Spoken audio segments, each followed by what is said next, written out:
Movie शुरू होती है तो हमें एक लड़की दिखाई जाती है जिसका नाम होता है जेनी। जेनी का बेस्ट फ्रेंड उसे एक खास जगह पर घुमाने के लिए लेकर जा रहा होता है और उस जगह का नाम होता है ईडन लेक। जेनी के बेस्ट फ्रेंड का नाम स्टीव होता है। वो दोनों एक दूसरे के साथ टाइम स्पेंड करना चाहते थे और वहीं पर स्टीव जेनी को शादी के लिए प्रपोज भी करने वाला था। जैसे ही रात होती है वो लोग उस टाउन तक पहुँच जाते हैं जिसके पास ईडन लेक था। रात गुजारने के लिए वो लोग वहीं पर स्टे कर लेते हैं, लेकिन जैसे ही सुबह होती है वो वहाँ से निकल जाते हैं और ईडन लेक तक पहुँच जाते हैं। लेकिन वो लेक असल में मेन रोड से काफी दूर जंगल के बिल्कुल बीचों बीच था। काफी देर जंगल से गुजरने के बाद फाइनली वो उस लेक तक पहुँच जाते हैं। वहाँ उन्हें एक लड़का मिलता है जिसका नाम एडम होता है। जेनी एडम से बात करने की कोशिश करती है लेकिन वो लड़का उसकी किसी भी बात का जवाब नहीं देता, इसीलिए वो दोनों वहाँ से चले जाते हैं। वो दोनों बड़े सुकून से रिलैक्स होकर अपना दिन लेक के किनारे गुजार रहे थे, लेकिन तभी वहाँ पर उस एरिया के कुछ लड़के आ जाते हैं और उस दूसरे लड़के एडम को परेशान करके वहाँ से भगा देते हैं। जेनी और स्टीव भी ये सब कुछ देख रहे होते हैं। जेनी अभी आंखें बंद करके बस सोने ही वाली होती है कि तभी एक डॉग उसके पास आकर भौंकने लगता है, जिसकी वजह से जेनी डर जाती है और घबरा जाती है। वो डॉग भी उन लड़कों का ही था। ये बात हमें तब पता चलती है जब वो अपने डॉग को वापस बुला लेते हैं, लेकिन जैसे स्टीव स्विमिंग करने के लिए लेक में जाता है तो वो डॉग दोबारा से आकर जेनी पर भौंकने लगता है। स्टीव को उन लड़कों की ये बात बिल्कुल भी अच्छी नहीं लगती, इसीलिए वो उन्हें समझाने के लिए जाता है, लेकिन वो लड़के स्टीव की एक नहीं सुनते और उल्टा उसी का ही मजाक बनाने लगते हैं। इसीलिए स्टीव बगैर उन्हें कोई बात कहे वापिस आ जाता है। असल में वो लोग 6 फ्रेंड्स थे, जिनमें एक लड़के का नाम ब्रेड था और बाकी सारे उसके फ्रेंड्स थे। वहीं पर ब्रेड की एक फीमेल फ्रेंड भी थी। एज के हिसाब से वो सब लोग काफी छोटे थे, लेकिन बहुत ज्यादा इल मैनर्ड और रूड थे और इस ग्रुप का लीडर ब्रेड था। जब स्टीव सो रहा होता है तब वो सारे लड़के जेनी को बुरी निगाहों से देख रहे होते हैं, लेकिन जेनी उन पर ज्यादा ध्यान नहीं देती और उन्हें इग्नोर करने की कोशिश करती है और ना ये बात वो स्टीव को बताती है। फिर थोड़ी देर बाद वो फ्रेंड्स वहाँ से जाने लगते हैं, लेकिन जाते जाते भी वो जेनी और स्टीव को तंग करके परेशान करके उनका मजाक बना के ही जाते हैं। रात गुजारने के लिए स्टीव वहाँ पर टेंट लगाने लगता है और आग जलाने के लिए जेनी लकड़ियाँ जमा कर रही थी। तभी जेनी को झाड़ियों से किसी की आवाज सुनाई देती है। जब जेनी वहाँ पर देखती है तब उसे वहाँ पर कोई भी नजर नहीं आता। रात वो वहीं पर ही गुजारते हैं, लेकिन पूरी रात जेनी को ऐसा फील हो रहा था कि जैसे कोई उन पर नजर रख रहा है। नेक्स्ट मॉर्निंग जब वो जागते हैं तो वो देखते हैं कि उनका सारा खाना तो खराब हो गया है। तब वो ब्रेकफास्ट करने के लिए वापस टाउन जाने के लिए डिसाइड करते हैं, लेकिन जैसे ही स्टीव गाड़ी स्टार्ट करने लगता है तो उस गाड़ी का टायर पंक्चर हो जाता है, क्योंकि किसी ने टायर के नीचे कांच की टूटी हुई बोतल रखी हुई थी और ये किसी और का नहीं बल्कि उन्हीं बच्चों का ही काम था। फिर स्टीव टायर चेंज करता है और वो लोग टाउन चले जाते हैं। टाउन में आते ही उन लोगों को वो सारे फ्रेंड्स नजर आते हैं, जिस पर स्टीव उनका पीछा करने लगता है, लेकिन वो सारे के सारे अपनी जान बचाकर वहाँ से भाग जाते हैं। फिर वो दोनों एक शॉप पर जाकर ब्रेकफास्ट करते हैं। स्टीव उस शॉप की ऑनर से उन बच्चों के बारे में पूछता है और कहता है कि वो बहुत ज्यादा बदतमीज है, लेकिन शॉप की ओनर तो उल्टा स्टीव पर ही गुस्सा करने लगती है। इसके बाद वो दोनों वहाँ से चले जाते हैं। जब वो लोग वहाँ से जा रहे होते हैं तब स्टीव को एक घर के बाहर उन बच्चों की साइकिल दिखाई देती है। इसीलिए स्टीव उन बच्चों को पकड़ने के लिए उस घर में चला जाता है, लेकिन उस घर में तो कोई भी नहीं होता। लेकिन इतनी ही देर में उस घर का मालिक वहाँ पर आ जाता है। तब स्टीव उससे बचने के लिए ऊपर वाले फ्लोर पर चला जाता है और वो घर किसी और का नहीं बल्कि ब्रेड का होता है और स्टीव ब्रेड के रूम में चला जाता है। तभी ब्रेड का फादर उसे ढूंढने के लिए वहाँ पर आता है और यहाँ पर स्टीव फंस चुका था। अब क्योंकि स्टीव के पास और कोई ऑप्शन नहीं था, इसीलिए वो विंडो से बाहर लटक कर नीचे आ जाता है। स्टीव आकर जल्दी से गाड़ी में बैठ जाता है और जेनी को कहता है कि जल्दी से यहाँ से गाड़ी भगाओ, और फिर वो दोनों वहाँ से निकल जाते हैं। फिर वो दोनों लेक पर वापस आ जाते हैं, लेकिन जेनी को अपना हैंडबैग नहीं मिल रहा था जिसमें उन लोगों के मोबाइल फोन्स और गाड़ी की चाबियां थी।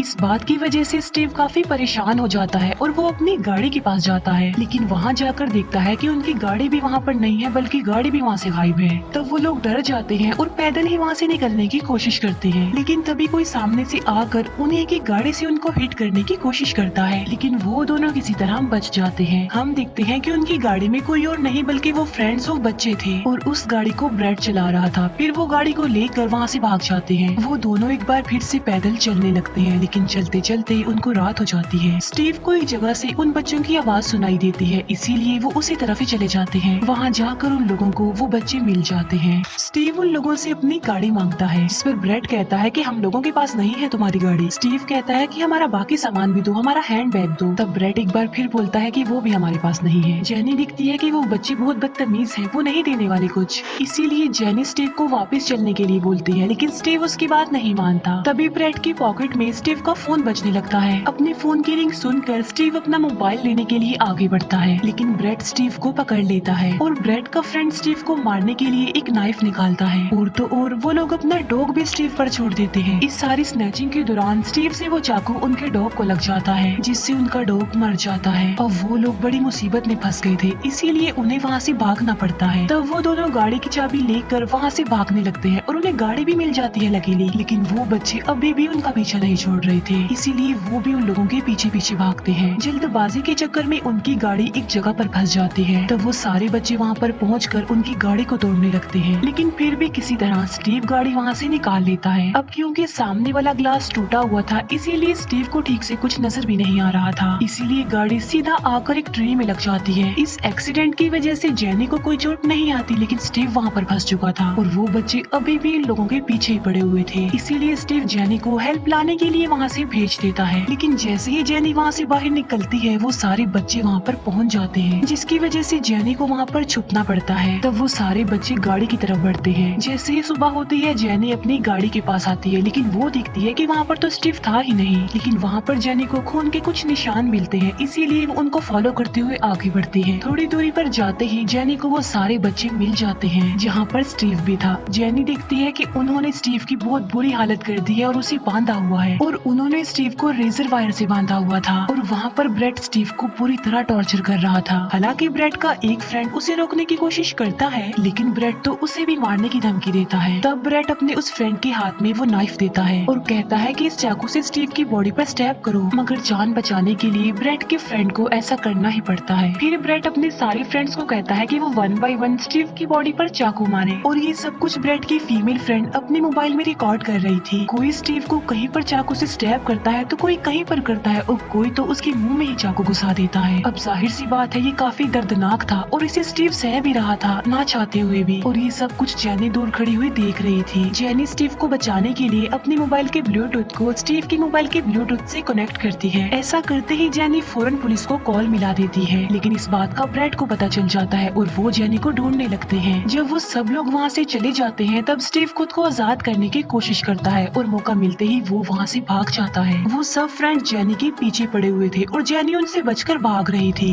भागते भागते जेनी को एक कैबिन दिखाई देता है और वो दिखती है कि उस कैबिन के अंदर वॉकी टॉकी है। जेनी उस वॉकी टॉकी को उठाने की कोशिश करती है, लेकिन जल्दबाजी में वो नीचे गिर जाता है और टूट जाता है। इतनी ही देर में वो सारे बच्चे भी वहाँ पर आ जाते हैं, इसीलिए जेनी को उनसे बचने के लिए छुपना पड़ता है। वो सब जेनी को ढूंढने लगते हैं, लेकिन तभी ब्रेड के पास उसके फ्रेंड की कॉल आती है और वो बताता है कि स्टीव भी भाग चुका है। इसीलिए वो लोग स्टीव को ढूंढने के लिए वहाँ से चले जाते हैं। फिर स्टीव अपनी गाड़ी से फर्स्ट एड बॉक्स निकालने जाता है, लेकिन जैसे ही वो डिग्गी खोलता है, गाड़ी का सिक्योरिटी अलार्म बजने लगता है और इसी वजह से उन सबको पता चल जाता है कि स्टीव कहाँ पर है। तब स्टीव अपनी जान बचाकर वहाँ से भागने लगता है और भागते भागते उसे रास्ते में जेनी भी मिल जाती है। तब जेनी स्टीव को पकड़कर एक पुराने कैबिन में ले आती है। वहाँ ले जाकर जेनी स्टीव के जख्मों पर बैंडेजेस लगाने की कोशिश करती है, लेकिन स्टीव के जख्म काफी गहरे थे और स्टीव का सारा खून भी बह चुका था और उसकी हालत मरने वाली हो जाती है। जेनी उसे कहती है कि मैं तुम्हें कुछ नहीं होने दूंगी, मैं तुम्हें बचा लूंगी। और तभी जेनी का हाथ स्टीव की पॉकेट पर रखा जाता है। तब जेनी देखती है कि स्टीव ने उसे प्रपोज करने के लिए रिंग रखी हुई थी।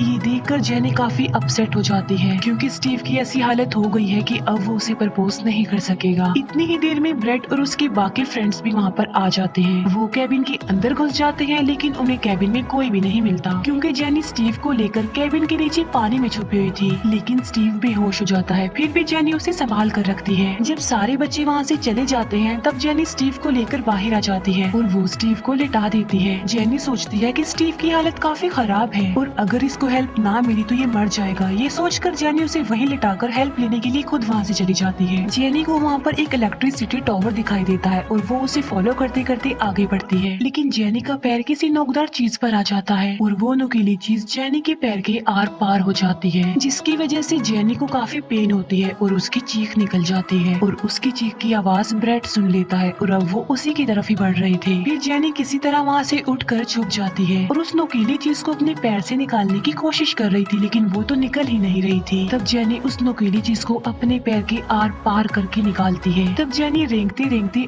आगे बढ़ती है और तभी वहाँ पर वो बच्चा एडम भी आ जाता है जो उन्हें मूवी की स्टार्ट में भी मिला था। जेनी एडम से वहाँ से बाहर निकलने का रास्ता पूछती है। तब एडम जेनी को वहाँ से लेकर आगे चलता रहता है, लेकिन रास्ते में एडम एक जगह रुक जाता है और अपना मोबाइल यूज करने लगता है। जेनी एडम से उसका मोबाइल मांगती है, लेकिन वो उसे अपना मोबाइल नहीं देता। तब जेनी उसे उसका मोबाइल छीन लेती है और तभी वहाँ पर ब्रेट और उसके बाकी फ्रेंड्स भी आ जाते हैं और उस गैंग को वहाँ पर एडम ने ही बुलाया था मैसेज करके। वो लोग जेनी को मारकर बेहोश कर देते हैं। जब जेनी को होश आती है तो वो खुद को एक ट्री के साथ बंधा हुआ पाती है और उसके चारों तरफ उन लोगों ने लकड़ियाँ रखी हुई थी। तभी जेनी टर्न करके देखती है और वहाँ पर वो स्टीव को देखती है जो कि अब मर चुका था और उसे ब्रेट ने मारा था और अब वो सारा गैंग उन लोगों को जलाने जा रहे थे। वो उन दोनों की चारों तरफ पेट्रोल छिड़कते हैं और ये सारा कुछ ब्रेट की फीमेल फ्रेंड अपने मोबाइल में रिकॉर्ड कर रही थी। ब्रेट एडम को काफी फोर्स करता है आग लगाने के लिए। तब एडम आग जलाकर स्टीव के ऊपर फेंक देता है और जेनी उसे अपनी आंखों के सामने ही जलता हुआ देख रही थी। जेनी उन लोगों से ऐसा ना करने की काफी रिक्वेस्ट करती है, लेकिन वो लोग तो उन्हें जलता हुआ देखकर काफी खुश हो रहे थे। स्टीव के जलने की वजह से जेनी की रस्सी भी जल जाती है और अब जेनी आजाद हो जाती है। उसे भागने का मौका मिल जाता है, इसीलिए मौके का फायदा उठाकर जेनी जल्दी से वहाँ से भाग जाती है। ब्रेट जेनी को धमकाता है कि अगर तुम वापस ना आई तो मैं एडम को भी जला डालूंगा। ये बात जब जेनी सुनती है तो वो रुक जाती है, लेकिन तब तक ब्रेट एडम को जला चुका था और इसी वजह से जेनी को वहाँ से भागना पड़ता है। फिर जेनी भागते भागते एक ऐसी जगह पर पहुँच जाती है जहाँ पर उस जंगल का मैप था। तब जेनी वो कांच तोड़कर उस जंगल का मैप निकाल लेती है। तभी वहाँ पर जेनी को किसी की आवाज आती है और वो करीब पड़ी हुई काफी बड़ी डस्टबिन में जाकर छुप जाती है। उस डस्टबिन में काफी महीना पुराना गार्बेज पड़ा हुआ था जिसकी काफी गंदी स्मेल आ रही थी, लेकिन अब क्योंकि जेनी ने अपनी जान तो बचानी थी ना, इसीलिए वो चुपचाप वहीं पर ही बैठी रहती है। उनकी जाने के बाद जेनी बाहर आ जाती है। जेनी ने अपनी शर्ट का एक टुकड़ा फाड़ लिया था और उसमें उसने कांच का एक टुकड़ा रख कर हथियार बना लिया था। अभी जेनी वहाँ पर खड़ी होती है कि तभी वहाँ पर ब्रेट का फ्रेंड आ जाता है और जेनी वो कांच का टुकड़ा जल्दी से उसकी गर्दन में घुसा देती है और ब्रेट का वो फ्रेंड भी मर जाता है। फिर उन लोगों को अपने फ्रेंड की डेड बॉडी मिल जाती है। उसकी ऐसी हालत देखकर ब्रेट का एक फ्रेंड वहाँ से जाने की कोशिश करता है, लेकिन ब्रेट उसे ऐसा करने से मना कर देता है। लेकिन ब्रेट का वो फ्रेंड जब उसकी बात नहीं मानता तब ब्रेट उसे इतना मारता है कि उसे जान से ही मार डालता है। ब्रेट का ये रूप देखकर उसकी फीमेल फ्रेंड भी वहाँ से भाग जाती है। इसके बाद जेनी उस जंगल से निकलकर बाहर आ जाती है। वहाँ पर जेनी को एक गाड़ी दिखाई देती है जिससे वो हेल्प मांगती है और वो गाड़ी वाला जेनी को गाड़ी में बिठा लेता है, लेकिन वो वहाँ से निकलने की बजाय गाड़ी को दोबारा जंगल में ही लेकर जा रहा था क्योंकि वो वहाँ पर किसी को ढूंढने आया था। जेनी उसे वहाँ से गाड़ी मोड़ने का कहती है, लेकिन वो जेनी को दोबारा वहीं पर उसी लोकेशन पर ही ले आता है। तब मौका मिलते ही जेनी गाड़ी को घुमा लेती है, लेकिन तभी अचानक से गाड़ी के सामने ब्रेट की वो फीमेल फ्रेंड आ जाती है। लेकिन अब क्योंकि जेनी के दिल में बदले की आग थी, इसीलिए जेनी गाड़ी नहीं रोकती, इसीलिए वो गाड़ी को उस लड़की में जाकर ही ठोक देती है। तभी जेनी वहाँ से आगे बढ़ती है। एक जगह पर पार्टी चल रही थी और जेनी वहाँ पर जाकर हेल्प मांगती है, लेकिन तभी फौरन जेनी बेहोश हो जाती है। जेनी को जब होश आती है तब वो बहुत सारे लोगों के बीच में खुद को घिरा हुआ पाती है और मुसीबत की बात तो ये है कि वो घर किसी और का नहीं बल्कि ब्रेट का ही था। तभी ब्रेट की मदर के पास ब्रेट की कॉल आती है। वो बताता है कि एक लड़की ने मेरी फ्रेंड्स को मार दिया है और वो भाग गई है। जेनी उन लोगों को एम्बुलेंस बुलाने के लिए कहती है, लेकिन वो लोग उसकी बात नहीं मानते। जेनी को पता चल चुका था कि वो लोग थोड़ी देर तक उसका क्या हाल करने वाले हैं, इसीलिए जेनी वॉशरूम में जाकर खुद को लॉक कर लेती है। तभी वो लोग दरवाजा तोड़कर जेनी को पकड़ लेते हैं और वहीं पर जेनी ब्रेट को भी देख पाती है। जेनी उन लोगों को सारी बात समझाने की कोशिश करती है और ब्रेट के बारे में भी बताती है, लेकिन कोई भी उसकी बात पर बिलीव करने को तैयार नहीं था और फिर सारे लोग मिलकर उसे वॉशरूम में ले जाते हैं और जेनी चीख रही थी, चिल्ला रही थी, उसकी चीखें ही सुनाई दे रही थी बस। दूसरी तरफ ब्रेट अपने मोबाइल से सारा डाटा डिलीट कर देता है और इतना कुछ करने के बाद भी ब्रेट बच जाता है और वो बिल्कुल सेफ ही था, लेकिन उसकी वजह से इतने सारे लोगों की डेथ्स हो गई, इतने सारे इनोसेंट और बेकसूर लोगों की मौत हो गई और बस इसी के साथ ही इस मूवी की सैड एंडिंग हो जाती है। Thank you for watching.